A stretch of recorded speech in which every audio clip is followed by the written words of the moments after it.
Okay, I'm here in Cape Town, South Africa, in Imizano Yetu, and I wanted to give you a little bit of background on what the challenges are here, have a little bit of context. I am not a professor or a teacher, so I'm just giving you the quick and dirty little background so you have at least some context before you get here in terms of knowing what are the specific issues, or at least some of the issues that the community is facing and why they're there. You might know that South Africa was colonized by many different European colonies, the Dutch, Portuguese, and so on. And you'll see those influences reflected in a lot of places. The culinary scene, just a mix of cultures, you'll see it. But it also means, as in most colonized countries, it meant oppression of the local indigenous people. And it was pretty terrible. That started in about the 1600s. What we think of as apartheid, which is basically codified racism, legalized racism, it really wasn't put into law until after World War II, even though effectively it had been happening for 400 or 500 years here anyway. So when the British went off to fight the Nazis in World War II, the remaining Afrikaans basically organized to put laws around the separation and racism. So for example, if you had dark skin, if you were indigenous, you weren't allowed to live in Cape Town or work in Cape Town. Sort of a chicken and egg thing, you had to do one or the other. And you had separate buses, separate everything. But it was far more insidious than that sounds, because if you were caught, for example, in Cape Town, if you were, say, a housekeeper for someone in Cape Town and you were caught after hours in town and you weren't allowed to be there, you would be jailed without a trial. I mean, so there was a lot of power there. So a very ugly past. But then, fortunately, people like Archbishop Desmond Tutu and Nelson Mandela, the great Nelson Mandela, really became beacons of light for all of their work and activism, and there was an end to apartheid in 91.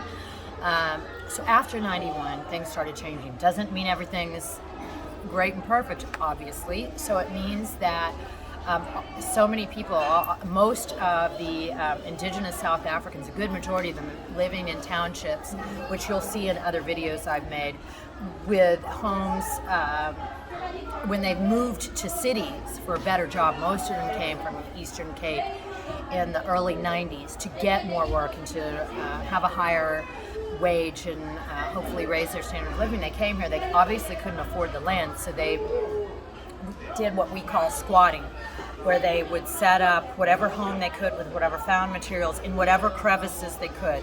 And that's one of the townships where we are. We might think of what they call townships locally, and in North America you might call them slums or shanties. So most of the houses here are shacks or shelters made of corrugated metal and plastic, cardboard. So you'll see all that when you come here. So it obviously takes years and years to make positive change. So what we're hoping to do is stand side by side as equals with the local community to help them on things that are important to them. And as an example, we're working with a community garden where we're feeding children all around Cape Town. It's been especially important since COVID. Unemployment here is over 50%, and all the things that happen around the world happen here when people don't have jobs or a means to support themselves. They end up selling themselves or selling things that would rather not be sold, or taking what they need to survive.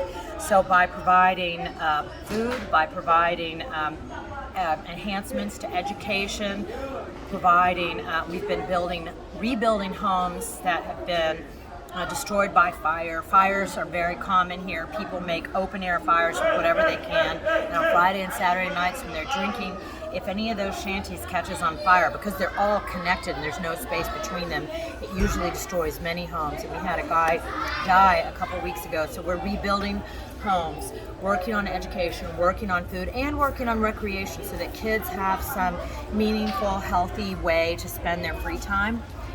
So anyway, we hope you'll join us on those projects. We just wanted you to, when you come here, to be aware of some of the issues. Someone living in this township is making often $1,200, $1,500 a year. So they really have very little.